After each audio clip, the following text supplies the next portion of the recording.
Hi folks, welcome back to Technology Review. I'm your host, Mac Jackson Jr. You can find me on Facebook at facebook.com/Technology Review TV, or go to my LinkedIn page, linkedin.com/IN/Mac Jackson Jr. or go to my website, macjacksonjr.com. In this segment, we're going to talk about new tech gadgets for personal and business productivity, and I'm with my co-host here today. I'm so excited every month that she had come here to visit us. So, Technology Review, Sonia Pedowick, how you doing? I'm doing great. Thanks for having me. Right. Yes. So much stuff. Oh Yes. man. I started the conversation last week because there was a story out about net neutrality.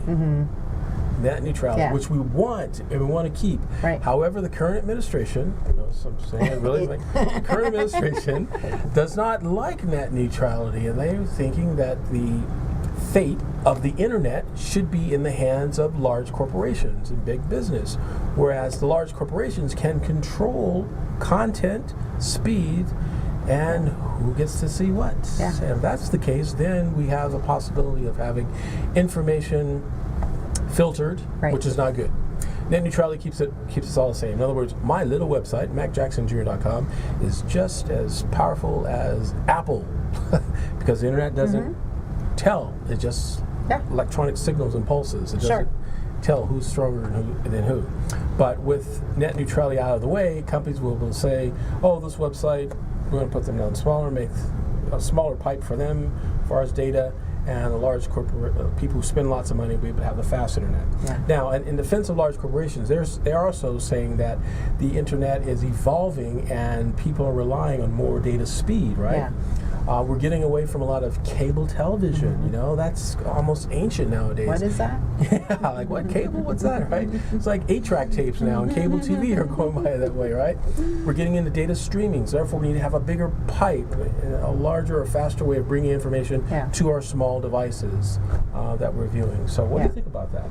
Well, I think it seems unfair in a lot of ways, and seems something another country would be doing, right, to their people. And I think isn't that why we have commerce in the sense of SEO? And if I want my company to be higher up on the search, then I participate more in the internet, or I contribute to SEO, and that's in my business plan, right? But to then say, hey, you get less than your competitor because they're spending more in a different fashion seems a little weird. But then isn't it also they track the data so they can keep and store where I go? So if I choose to look something up or something else up, or somebody else uses my device to look something else, then that could reflect poorly on me. That's true. It could reflect poorly on you and who's tracking that information. Right. The whole data mining and data warehousing is really a phenomenal concept. It's like it's the new horizon of a sea of information that we're not sure how it can be used. Right. For good or bad, right? Exactly. But it's out there, giving us information that can help us out, or maybe monitoring us or watching what we do, right? Yeah. And I think as parents, right, we want to monitor our kids' stuff, and we believe in that. But then I also want some privacy in regards to what I don't know that I want other people having access to what it is that they're doing, right? Right. On the flip side, as a consumer, anytime I look something up, all of a sudden now it's in my Facebook feed, or now it's showing up in the ad lines. I'm like, oh yeah, I do want to buy that. Or I mentioned something in a post about traveling for the summer or camp or this or that. Now all of a sudden I'm being fed information. Slowly but surely, we're letting go a lot of our privacy without questioning it, right? Yeah. Like 20 years ago when the term cookies first came out. Yeah. Notice they use the term cookies. That's a marketing term, right? It's not really a cookie, but it sounds so harmless and sweet. We figured, oh, no problem, just a cookie. We're going to eat them up. Yeah, well, that's no harm on my computer. And they're like, okay, great. But behind the scenes, it's tracking what you buy, when you bought it, letting the retailer know. Those things are something to be concerned with. I think, did we talk about that book, The Aisles Have Eyes, once before? No, that's interesting. It's an interesting book, and it's this guy who does this whole study of how in retail they're data mining. If you just open an app like Cartwheel in Target and you're like, hey, I think I want to buy this, but I go price check it on Amazon. Yes. Then now, all of a sudden in Cartwheel, they're going to offer you even more discounts because no, we don't want you to buy it on Amazon, and don't leave the store. We know you're in our store. Right. And if you buy that, you can also get this. and I've seen it happen where I've been in a store and been like, oh, maybe I should just order it on Amazon because it might be cheaper. Sure. And then all of a sudden I get a 20% off or 15% off in my Cartwheel. I'm like, wow, that's kind of cool. Isn't that amazing? And now I have not made the purchase through Amazon, and I've made it through Incredible. the Target store. So what do you think about the whole brick and mortar shop versus online shopping?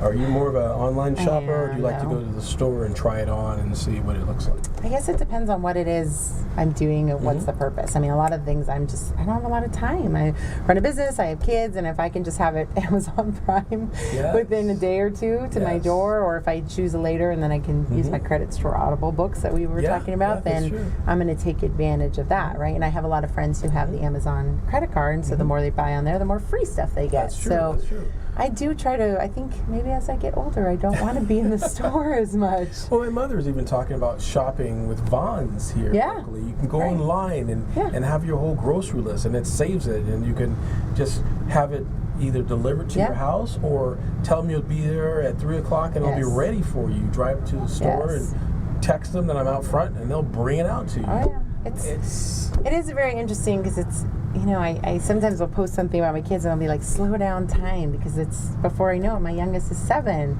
Yeah. Yet everything in our life is quicker, sooner, faster. You know, if I go to Starbucks now, I just order it on the mobile app, walk in, pick it up on the counter, and I go. Take the counter and you go. It's so fast that it's like, why did I ever order coffee differently before? This is like the most awesome thing in the world. And if I wanted to, I probably could just send one of the kids in and be like, find the cup that has my name on it and bring it out to me. I don't do that, Fran, just so you know. So I just think that we, on one hand, we want things. We want instant. Instant gratification. And, you know, we were talking about some mobile apps and rideshare. There's in California, there's a mobile company that had done, is competing with AAA insurance for roadside service. And it's the Uber of tow truck driving. And it's so cool because if you ever need roadside service, you have to wait and wait and wait. And I've been a AAA member forever. I worked for them for years. But it's a lot of time. Yes. Though now, if you say, hey, I need this, and all these tow truck companies subscribe to it, it's much like Uber, where you could say, I'm the closest tow truck, I'm going to go service this person, pay online, everything is done, and you're on to next. And it's just, we want things easier, we want them instantly. Yes. We're talking about what you and I were talking offline about autonomous vehicles, right? So can you imagine now with all this said, there'll be a day here right around the corner where your autonomous vehicle, rather than just sitting in your garage and not making any money and you're paying on that every month, paying that car note, it's almost like that college kid, your child that comes live with you. You say, hey, live in my house, so you go get a job, right? So you tell your car, go get a job. So the car actually goes out and starts Ubering for you autonomously. Or you can tell your car, go pick up my cleaning, my pizza, and my groceries. And the car goes and picks it up for you. I mean, we already have it with, what is the device for home, Nest? You can already tell your home already to cool down, to do this, to do that, and before it's based upon the power company stats of your house and where your temperature should be. Incredible. So before you even get home, I mean, one of my coworkers has something where it turns on this car before he even gets in it. It's already cooling it down, which we need in this town. True. I wish I could aftermarket it for my car, to be honest. But we do want that sense of like quicker, sooner, faster, convenience. And sometimes we do it at the cost of security, right? You download this app and it says, well, I want permissions to this. And you're like, well, yes, I want this app. Yeah, we don't really read it. We'll say yes. And no one reads the EULA, right? Oh my gosh, have you ever read it? I did for law school. Law school, I had to read. Oh my gosh! And the professor had some trick language in there to catch us, and everything. Oh wow, I didn't know that had this kind of stuff. But yeah, it's amazing the stuff that's in there. We don't read it. Permissions. Going yes, and it's a little tiny on your smart device. And you're like, I want this app now, so you don't even. And I have read it once before, and I was like, you want access to my camera, my contacts, these things? All that, and give them permission to sell stuff to to your contacts. I don't understand, right? Yeah, crazy. Yeah. We're going to, if you have time. One more. Okay, you have time for another segment. This is great. We're going to have Sonia back for our next segment as well. Again, thank you for joining us in this segment of Technology Review. Again, you're going to find out more information about cybersecurity awareness training for your folks in your organization. It's very simple. You contact my office, and we will be able to present a package to your organization of training your employees on site or at one of our training facilities here in Las Vegas. And now we're going to be expanding around the country as well, folks. So really interesting things that are coming relating to education and cybersecurity. So again, my name is Mac Jackson Jr. You'll find me on macjacksonjr.com relating to cybersecurity.